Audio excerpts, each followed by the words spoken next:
Students, जय श्री कृष्णा। क्या आप लोग डॉक्टर एपीजे अब्दुल कलाम को फॉलो करते हैं, उनको अपना आइडियल मानते हैं? वो अपना आइडियल किसको मानते हैं?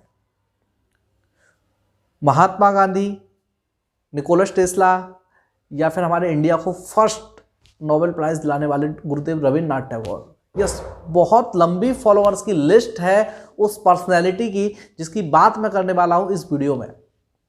Yes, youth icon of India Swami Vivekananda. He was a visionary person.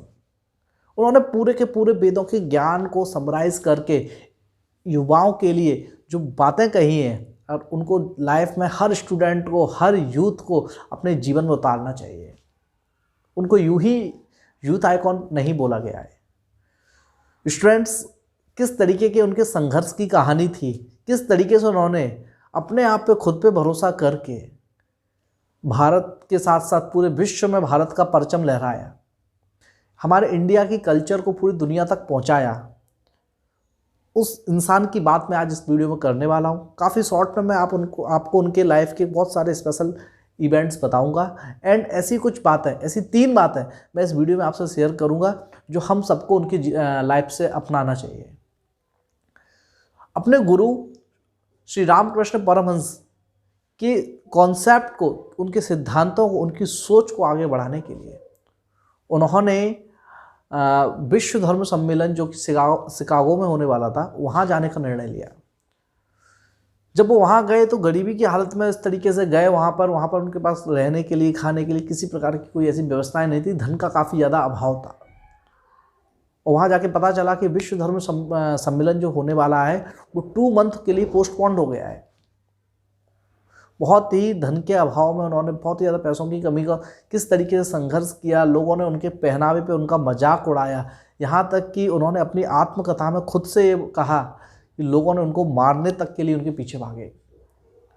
उस ऐसी विपरीत परिस्थितियों को सामना करते हुए बड़ी मुश्किल से उनको विश्व धर्म संसद जो कि शिकागो में 11 सितंबर से स्टार्ट हो रही थी 1893 में, उसमें उनको मौका मिला।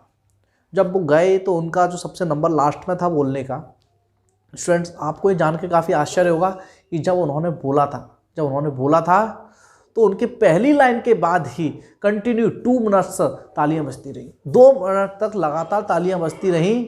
क्या शब्द थे उनके पहले, क्योंकि उनके पहले शब्द ही काफ़ी अलग थे। Brothers and sisters of America.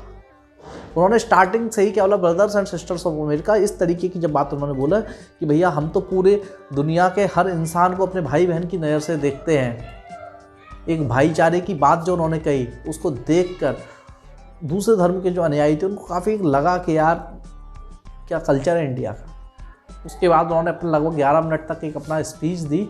उस स्पीच को, ओरिजिनल स्पीच को भी आप सुन सकते हैं, यूट्यूब वगैरह पर वो मिल जाती है। उसके बाद स्टूडेंट्स अपन बात करें कि क्या क्या ऐसी बातें हैं जो हमें उनसे सीखनी चाहिए, पर उससे पहले मैं आपको बता दूं कि क्या हुआ फिर। तो वो जब वहाँ से उन्होंने स्पीच दी तो उसके बाद वो न्यूज़पेपर में सुर्खियों में आ गए। हर न्यूज़पेपर में उनके बारे में चर्चा। अमेरिका में लोग उनको फॉलो करने लगे। वो एक समय था कि उनके पास उस समय लोग उनके लिए अच्छा खाना, अच्छा रहना, अच्छे हर चीज़ की व्यवस्था करने को तैयार थे। बट उसके बाद भी उन्होंने डिसीजन लिया, नहीं मुझे अपने देश में ही जाना है। और वो वहाँ से वापस अपने देश को वापस आए। और जब वो वहाँ पे वापस आए तो उनका नाम जो रखा गया वो नाम था स्वामी विवेकानंद। पहले उनका नाम नरेंद्र था। लाखों की भीड़ ने उनका स्वागत किया और उस दिन से वो एक आइकॉन की तरह प्रोजेक्ट हुआ। कई ऐसी बातें उनकी लाइफ से जुड़ी हुई हैं जिनको हम लोगों को अपनी लाइफ में अपनाना चाहिए। सबसे पहला वो चीज़ जो बोलते हैं वो है बी फियरलेस, निडर बनो। स्टूडेंट्स, उनके बचपन की एक छोटी सी किस्सा है कि जब वो अपने छोटे एक दोस्त के साथ खेल रहे थे छोटे में, तो उसके दादाजी वो पेड़ पर चढ़ जाते थे। तो उसके दादाजी ने बोला कि भाई इस पेड़ पे मत चढ़ा कर, उस पर भूत रहता है। बट स्टूडेंट, उन्होंने उस चीज़ को ऐसे ही यकीन नहीं किया। वो पूरी रात भर वहीं खड़े रहे और फिर रात को पेड़ के ऊपर चढ़ के उन्होंने बैठ कर देखा कि देखता हूँ भूत कैसा होता है।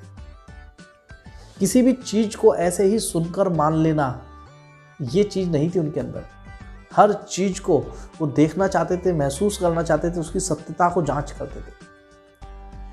वही स्टूडेंट्स मैं आप लोगों से बोलूँगा कि आप लोग को अपने टीचर की बातों को, कही हुई बातों को, कॉन्सेप्ट को सिर्फ रट ना लें, उसको जांचें, चेक करें, उसको अपना बनाएं, समझें, वो आपके बहुत ज़्यादा काम आएगा। उनकी लाइफ की जो सबसे ज़्यादा इंस्पायर करती है जो बात मुझे, वो है believe in your self. Students, ये उनकी लाइफ की दूसरी ऐसी सबसे बड़ी चीज़ है जो मेरे लिए भी सबसे ज़्यादा इंस्पायरिंग है। बिलीव इन योर सेल्फ, खुद पर भरोसा करो, खुद पर भरोसा करो बेटा। वो कहते थे कि अपने लक्ष्य के साथ ऐसे खड़े हो जैसे कोई पेड़ खड़ा होता है, ताकि जब गिरो तो बीज बनकर गिरो और वापस उठकर अपने लक्ष्य को प्राप्त कर सको। उनका खुद पे जो भरोसा करने का विश्वास था, उस विश्वास की बदौलत ही अमेरिका में, शिकागो में लाखों लोगों की धर्म संसद को संबोधित करके उन्होंने एक तरीके से बोला जाए तो फर्स्ट विनर बने। पूरे सम्मेलन में हजारों अनुयायी आए थे पूरी दुनिया भर के अलग अलग जगहों से, लेकिन जो न्यूज़पेपर में सुर्खियों में बना जो इंसान, वो थे। आज भी अमेरिका में उनके बारे में चर्चाएं होती है। यूँ ही उनको यूथ आइकॉन ऑफ इंडिया नहीं बोला गया है। इसके बाद में स्टूडेंट्स दूसरी उनकी बात करूं तो वो कहते थे, स्टैंड विद योर वर्ड्स, आप अपने शब्दों के साथ खड़े हुइए। अमेरिका में एक महिला ने उनसे बोला कि स्वामी जी, मैं आपसे शादी करना चाहती हूँ। स्वामी विवेकानंद जी ने पूछा, ऐसा क्यों? तो उन्होंने बोला, मैं आपसे शादी इसलिए करना चाहती हूँ कि मैं चाहती हूँ कि मेरा आपके जैसा एक पुत्र हो। तो उन्होंने, इसमें शादी करने की क्या जरूरत है, लो मैं आपका वैसे ही पुत्र बन जाता हूँ। इस तरीके की उनकी सोच थी, इस तरीके के उनके भाव थे। हर समाज के लिए, हर इंसान के लिए वो सोचते थे। गरीबों के लिए उन्होंने जो बातें कही, गरीबों की सेवा को कैसे किया जा सकता है, बहुत सारी उनकी लंबी कहानियाँ हैं जो अगर मैं पूरे डिटेल में आपको बताऊंगा तो वो शायद ख़त्म नहीं होंगी। काफ़ी ज़्यादा स्टडी मैंने उनके ऊपर की है। बट एक चीज़ जो मुझे हर पल उनकी याद रहती है और हर स्टूडेंट के लाइफ में वो होनी चाहिए, हर स्टूडेंट को हर रोज़ उस बात को बोलना चाहिए कि स्वामी विवेकानंद की एक ऐसी लाइन, स्वामी विवेकानंद ने बोला था, उत्तिष्ठ जागृत प्राप्य बरान्य बोधयत्। स्टूडेंट, उठो, जागो और लक्ष्य प्राप्ति तक रुको मत। इन 3 पॉइंट्स के साथ में be fearless, believe in your self and stand with your words के साथ में बोलूँगा, इन तीनों को कंबाइंड करके एक बात को हमेशा याद रखना, उत्तिष्ठ जागृत प्राप्य बरान्य बोधयत्। स्टूडेंट्स, उठो, जागो और लक्ष्य प्राप्ति तक रुको मत। ये बात भी उनकी कही हुई है जो कि हर स्टूडेंट के अंदर एक करंट की तरह दौड़ती है। इसलिए आप लोग भी स्टूडेंट्स, जो आपका लक्ष्य है, यूथ आइकॉन ऑफ इंडिया की इस बात को मानकर कि उठो, जागो और आलस में मत पड़े रहो, अपने लक्ष्य को प्राप्त करो। ओके स्टूडेंट्स, आप लोग भी इस बातों को अपनी लाइफ में उतारें। एंड मैं आपसे नहीं बोलता कि हर वीडियो को आप मेरे वीडियो को शेयर करें, बट इस वीडियो को आप शेयर ज़रूर करें अपने फ्रेंड्स के साथ, अपने स्टूडेंट्स के साथ, ताकि उनको भी हमारे देश के जो यूथ आइकॉन है, जिसने हमारे देश की संस्कृति का परचम हमेशा लहराया, उसके बारे में पता चल सके। Okay students, thank you.